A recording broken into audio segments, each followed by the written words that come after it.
Assalamualaikum warahmatullahi wabarakatuh. Halo teman-teman, saya Zahra Quratul Ain dari kelompok 1 Praktik Ibadah jurusan Tadris Matematika kelas B. Pada video kali ini saya akan membahas salah satu materi dalam praktik ibadah, yaitu dzabihah atau menyembelih hewan. Menyembelih dalam syariat Islam adalah langkah melenyapkan ruh binatang dengan cara memotong leher, kerongkongan, dan tenggorokan serta 2 urat nadi dengan alat yang tajam, kecuali gigi dan tulang, atau cara lain yang dibenarkan oleh syariat Islam. Nah, syarat hewan sembelihan yang harus dipenuhi yang pertama yaitu hewan tersebut masih dalam keadaan hidup ketika penyembelihan, bukan dalam keadaan bangkai atau sudah mati. Adapun syarat menyembelih hewan yang lainnya yaitu yang pertama, syarat orang yang menyembelih yaitu berakal, baik laki-laki maupun perempuan, sudah balik atau belum balik asalkan sudah tamyiz. Sehingga dari sini tidak sah penyembelihan yang dilakukan oleh orang gila dan anak kecil yang belum tamyiz. Begitu pula orang yang mabuk, sembelihannya juga tidak sah ya. Yang kedua yaitu yang menyembelih adalah seorang muslim atau ahli kitab. Oleh karena itu tidak halal hasil sembelihan dari seorang penyembah berhala dan orang majusi sebagaimana hal ini telah disepakati oleh para ulama. Karena selain muslim dan ahli kitab tidak murni mengucapkan nama Allah ketika menyembelih. Yang ketiga yaitu menyebut nama Allah ketika menyembelih. Jika sengaja tidak menyebut nama Allah Subhanahu wa Ta'ala, padahal ia tidak bisu dan mampu mengucapkan, maka hasil sembelihannya tidak boleh dimakan menurut pendapat mayoritas ulama. Sedangkan bagi yang lupa untuk menyebutnya atau dalam keadaan bisu, maka hasil sembelihannya boleh dimakan. Yang keempat yaitu tidak disembelih atas nama selain Allah. Maksudnya di sini adalah mengagungkan selain Allah, baik dengan mengeraskan suara atau tidak. Maka hasil sembelihan seperti ini diharamkan berdasarkan kesepakatan ulama. Selain syarat-syarat tadi, terdapat pula syarat alat sembelihan, yaitu yang pertama menggunakan alat pemotong baik dari besi atau selainnya. Alat penyembelih ini harus tajam agar dapat mempercepat proses kematian binatang itu dan tidak terlalu menderita sewaktu disembelih. Yang kedua yaitu tidak menggunakan tulang dan kuku. Dalam menyembelih hewan juga terdapat adab-adab dalam menyembelih. Yang pertama yaitu berbuat ihsan atau berbuat baik terhadap hewan. Dari Syaddad bin Aus, Rasulullah SAW bersabda, "Sesungguhnya Allah memerintahkan agar berbuat baik terhadap segala sesuatu. Jika kalian hendak membunuh, maka bunuhlah dengan cara yang baik. Jika kalian hendak menyembelih, maka sembelihlah dengan cara yang baik. Hendaklah kalian menajamkan pisaunya dan senangkanlah hewan yang akan disembelih." Nah, di antara bentuk berbuat ihsan adalah tidak menampakkan pisau atau menajamkan pisau di hadapan hewan yang akan disembelih.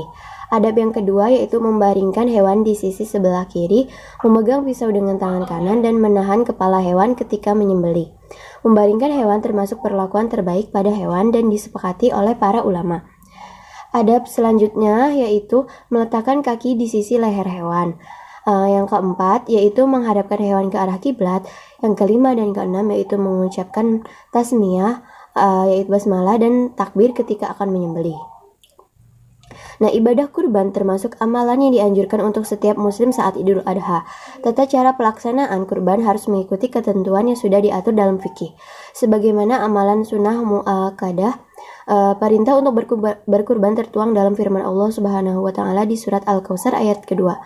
Maka dirikanlah sholat karena Tuhanmu dan berkurbanlah. Nah, keutamaan ibadah kurban yang dilaksanakan setiap setahun sekali ini, yakni pada Idul Adha dan 3 hari tasyrik juga dianjurkan Rasulullah dalam hadisnya, yaitu barang siapa yang memiliki kelapangan harta, sedangkan dia tidak berkurban, janganlah dekat-dekat tempat sholat kami. Hadis riwayat Ahmad, Ibnu Majah dan Hakim. Nah, apa sih syarat sah hewan untuk kurban?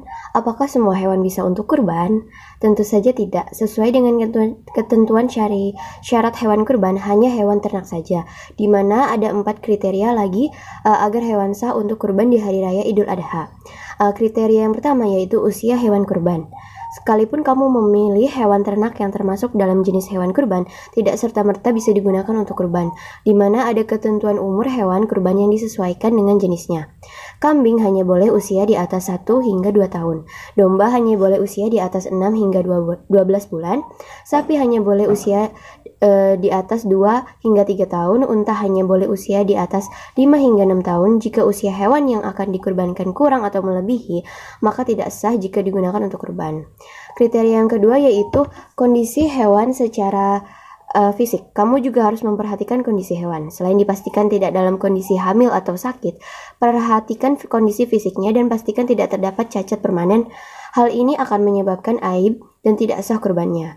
Cacat yang dimaksud adalah penglihatan hewan berkurang, misalkan seperti buta sebelah, tidak berjalan dengan normal karena kaki pincang. Badan hewan kurban sangat kurus sehingga tidak terdapat adanya sumsum tulang. Yang ketiga yaitu status kepemilikan hewan. Saat membeli hewan kurban, tanya terlebih dahulu bagaimana kepemilikannya atau siapa yang memiliki hewan kurban tersebut. Jangan sampai membeli bukan pada pemiliknya. Bisa juga hewan hasil mencuri atau merampok. Nantinya tidak akan sah jadi hewan kurban. Bahkan tidak sah jika hewan tersebut dalam kasus sengketa seperti masih digadaikan, hewan bagi waris atau status kepemilikan tidak pada perseorangan. Nah, pasalnya tidak akan sah kurban seseorang jika nantinya ada yang mengatakan hewan tersebut masih jadi milik orang lain sekalipun sudah disembelih. Yang terakhir yaitu jenis dan pembagian hewan kurban. Sudah dijelaskan jika hewan yang boleh digunakan untuk kurban hanya hewan ternak dalam kondisi sehat dan status kepemilikan jelas. Maka hukum hewan untuk kurban ini adalah sah dan boleh digunakan untuk kurban. Bagaimana jika ingin kurban namun tidak mampu membelinya? Nah, ada beberapa alternatif pembagian hewan kurban. Seperti unta yang bisa digunakan untuk 10 orang, sedangkan sapi hanya boleh untuk 7 orang. Adapun proses penyembelihan hewan kurban didahului dengan membaca bismillah, kemudian membaca sholawat Nabi, menghadap ke arah kiblat bagi hewan yang disembelih dan orang yang menyembelihnya. Lalu membaca takbir 3 kali bersama-sama dan membaca doa menyembelih hewan kurban bagi penyembelihnya. Nah, berikut merupakan cuplikan proses penyembelihan kurban. Bismillahirrahmanirrahim, ya Allah.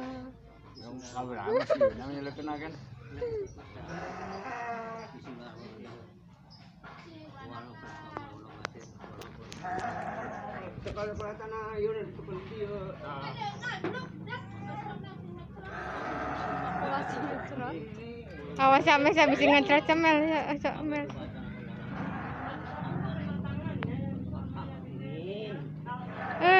Ya Allah.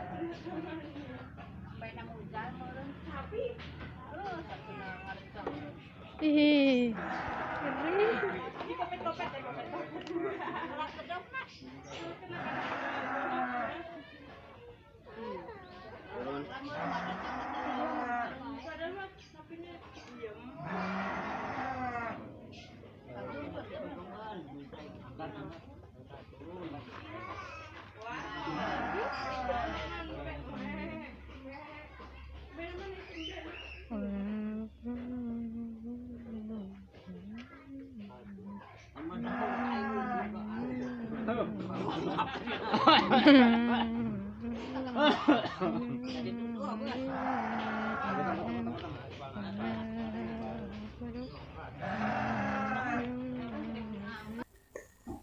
Nah, itu dia pembahasan mengenai dzabihah. Semoga bermanfaat.